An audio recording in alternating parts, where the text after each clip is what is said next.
అందరికీ నమస్కారం. నేను మీ రాఘవేందర్. ఒక మంచి వార్తా కథాంశంతో మీ ముందుకు రావడం జరిగింది. నిజంగా కొన్ని వార్తలు చూస్తూ ఉంటే గుండె బరువెక్కిపోతుంది. ఆ, నిజంగా కంట నిండు ఈ కంటని కళ్ళలోంచి నీరు కూడా వస్తుంది. మరి ఇట్లాంటి వార్తలు వింటే ముఖ్యంగా ఈ ముసలి తల్లిదండ్రులకు కావచ్చు, వయసు పైబడిన వాళ్ళకి కావచ్చు, ఇట్లాంటి వార్తలు చూస్తే మాత్రం వాళ్ళు చాలా బాధపడిపోతారు, చలించిపోతారు అని కూడా మనం చెప్పవచ్చు. ఇక్కడ మనం నిజంగా ప్రస్తుతం ఉన్న సమాజంలో మానవ సంబంధాలు పూర్తిగా దెబ్బతిన్నాయి. ఒక కుటుంబంలోని ఆ కుటుంబ సభ్యుల మధ్య మరి ప్రేమాభిమానాలు, అనుబంధాలు, ఆప్యాయతలు ఎక్కడికి పోయాయి అన్న చర్చ జరుగుతూ ఉంది. ఎందుకు ఈ అంశం ఈరోజు చర్చిస్తున్నానంటే, హర్యానాలోని సోనిపట్ అనే ప్రాంతంలో మరి ఆన్లైన్లో అంత్యక్రియలు నిర్వహించారు.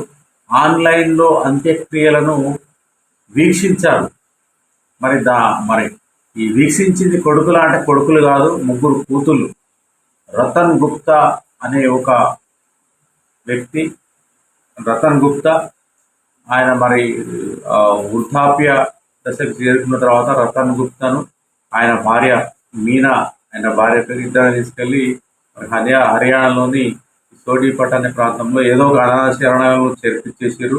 ఈ ముగ్గురు కూతుళ్ళు కూడా ఇద్దరు టీచర్లు, ఒకరు సాఫ్ట్వేర్ ఇంజనీర్, బాగా సెటిల్ అయిపోయారు. వాళ్ళకి డబ్బులకు కుదవలేరు. ఒకరు అబ్రాడ్లో ఉంటారు, ఇంకొకటి ఎక్కడెక్కడో ఉంటారు అందరూ. మరి సరే, కొడుకులు ఇలా చేశారంటే మనం సరే, ఈ సమాజం ఎప్పుడో పాడైపోయింది, ఇది ఇదేం కొత్త అంశం అని చెప్పి మనం చర్చించుకోవచ్చు. కానీ మరి కూతుర్లకి ఏమైంది ఈరోజు? మన కూతుర్లు అంటే మహిళలకు, అమ్మాయిలకు ఎక్కువ ఎమోషనల్ అవుతూ ఉంటారు. వాళ్ళకే ఎక్కువగా తల్లిదండ్రుల మీద ప్రేమ ఉంటుంది. తల్లిదండ్రులను నిజంగా కూతుర్లే బాగా చూసుకుంటారు అన్న అంశం ఎప్పుడు సమాజంలో చర్చకు వస్తూ ఉంటుంది. ఇంట్లో తల్లిదండ్రులు అంటారు, నా కూతురు ఉందిరా, నా కూతురు నాకు ఇక్కడ అన్నం పెడుతుంది, నువ్వు నువ్వు నువ్వు నాకు సహాయం చేస్తే ఎంత, చేయకుంటే ఎంత, నువ్వు నాకు అన్నం పెడితే ఎంత, పెట్టకుంటే ఎంత అని చెప్పి తల్లిదండ్రులు అప్పుడప్పుడు మన గొడవలు వింటూ ఉంటాం మనం.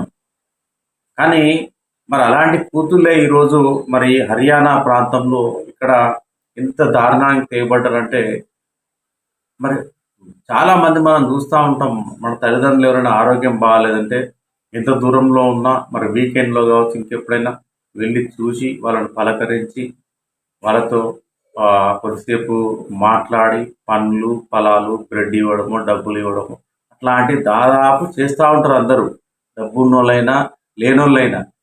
కానీ మరి ఈ ఈ ఆన్లైన్లో అంత్యక్రియలు నిజంగా ఇది చాలా దారుణమైన వార్త. ఇది నాకైతే చాలా విచిత్రం అనిపించింది. పైగా చాలా బాధ కూడా వేసింది.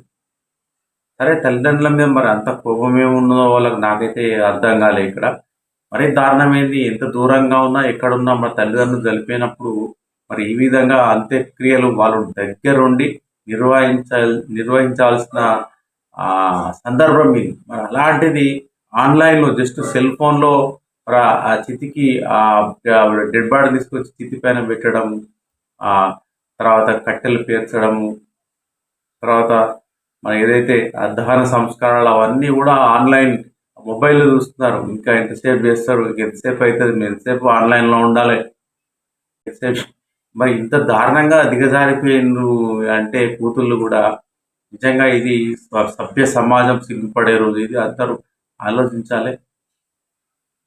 మరి తల్లిదండ్రులు ఎంత కష్టపడి వాళ్ళను కని పెంచి పోషించి వాళ్ళకి కావాల్సిన డబ్బులు అందించి చదివించి మంచి మంచి కాన్వెంట్స్లో, కాలేజీల్లో చదివించి విద్యాబుద్ధులు నేర్పించి డ్రెస్సులు కొనించి వాళ్ళకి మేకప్ కిట్లు కొట్టించి వాళ్ళకు మంచి వరుణ్ణి చూసి అత్తగారింటికి పంపించి నిజంగా వీళ్ళ ముగ్గురిని చదివించడానికి ఆ తండ్రి రతన్ గుప్తా అనే వ్యక్తి, భార్య చాలా కష్టపడ్డారట వాళ్ళు. దీనిలో న్యూస్ నేను చదివాను. కానీ ఎంత దారుణం చూడండి ఇక్కడ. ఎంత దారుణంగా అంటే వాళ్ళు చివరి వీడుకోలు వీడియో కాల్లోనే చివరి వీడుకోలట వీళ్ళు. ఇంకా విషయం ఏంటంటే అంత్యక్రియ సోనేపట్కు రావడం సాధ్యం కాదని కుమార్తెలు ఆశ్రమ నిర్వాహకులకు చెప్పారట. ఆశ్రమ నిర్వాహకులు ఇక్కడ మాకు వచ్చుడు కుదరదు, మీకు కావాల్సిన డబ్బులు మేము పంపిస్తాం, మీరే నిర్వహించేసేయండి, జస్ట్ వీడియో కాల్ మాకు చేయండి, మేము వీడియో కాల్ వీక్షిస్తాం అని చెప్పేసి వాళ్ళకి చెప్పేసిరట. వాళ్ళకు కూడా 5,100 రూపాయలు పంపించేసిరట. మీకు కావాల్సిన డబ్బులు మేము ఇచ్చేస్తాం. ఆ అస్థికలు ఏవైతే ఉంటాయో మొత్తం బూడిదైన తర్వాత అస్థికలు తీసి పెట్టండి. ఆ అస్థికలను కూడా మీరే మరి ఎక్కడైనా మనం కాళేశ్వరంలో అక్కడక్కడ కలుపుతూ ఉంటాం కదా, ఎక్కడో నదిలో కలిపేయమని చెప్పి కూడా వాళ్ళకే చెప్పేసిరట వీళ్ళు. మరి ఇంత ఘోరం. రతన్ గుప్తా తన ముగ్గురు కుమార్తె చదువు భవిష్యత్తు కోసం చాలా కష్టపడ్డాడు, జీవితం అంతా శ్రమించిండట ఆయన. ఆ ఆశ్రమ నిర్వాహకులే చెప్తా ఉన్నారట. మరి అట్లాంటిది మరి అంత బుద్ధి లేదా మరి ఆ ముగ్గురు బిడ్డలకు? నేను మరి తండ్రి అంత గొప్పగా చదివించి వాళ్ళను ఉన్నత స్థాయికి తీసుకుపోయినప్పుడు వాళ్ళు చాలా గర్వపడాలి. మరి ఎంతో ప్రేమ ఆప్యాయత వాళ్ళ దగ్గరుండి అంతిమ సంస్కారాలు నిర్వహించాలి. మరి ఇట్లాంటి దరిద్రమైన ఆలోచనలు ఎందుకు వస్తాయో నాకైతే అర్థమవుతలేదు. రతన్ గుప్తా మరణానికి ముందు తన కళ్ళను కూడా దానం చేసినాడు రతన్ గుప్తా, ఈ ముగ్గురు అమ్మాయిల తండ్రి. ఎంత విశాల హృదయం ఇతన్ని, ఈ చనిపోయిన అతనిది. ఆశ్రమ నిర్వాహకులు చెప్పిరట ఇట్లా ఆయన కళ్ళు దానం చేసిందని చెప్పి. 2 కళ్ళు, ఆ 2 కళ్ళు ఎవరికన్నా ఇద్దరికి దానం చేస్తే వాళ్ళకి కంటి చూపు వస్తుంది కదా, వాళ్ళకు ఒక జీవితం వస్తుంది. అయితే ఇక్కడ మీద ఈ అంశం ఏదైతే ఉందో మొత్తం మీద అయితే ఇది చర్చనీయాంశంగా మారింది. ఇట్లాంటి వార్త ఎప్పుడు రాలేదు. అంటే కూతుళ్ళు మరి ఎక్కడో దూరంలో ఉండి తల్లిదండ్రుల ఇట్లా తండ్రి అంత్యక్రియలను ఆన్లైన్లో వీక్షించాలని ఎప్పుడు నేనైతే వార్తలు చదవలేదు. ఇంత దారుణం. ఎందుకంటే ఇట్లాంటివి జరిగితే ఏంటంటే మిగతా వాళ్ళు కూడా దీన్ని ఇన్స్పైర్ అయిపోయి అమెరికాలోనో ఎక్కడో ఉంటారు, వాళ్ళు కూడా మేము రాలేము, మేము ఆఫీస్ బిజీ, మాకు సెలవులు ఇస్తలేరు, అది ఇది అని చెప్పేసి కూడా మరికొంతమంది తయారయ్యే అవకాశం ఉంటుంది. కాబట్టి ఇప్పటికైనా సమాజం మారాలి. తల్లిదండ్రులను గౌరవించాలి.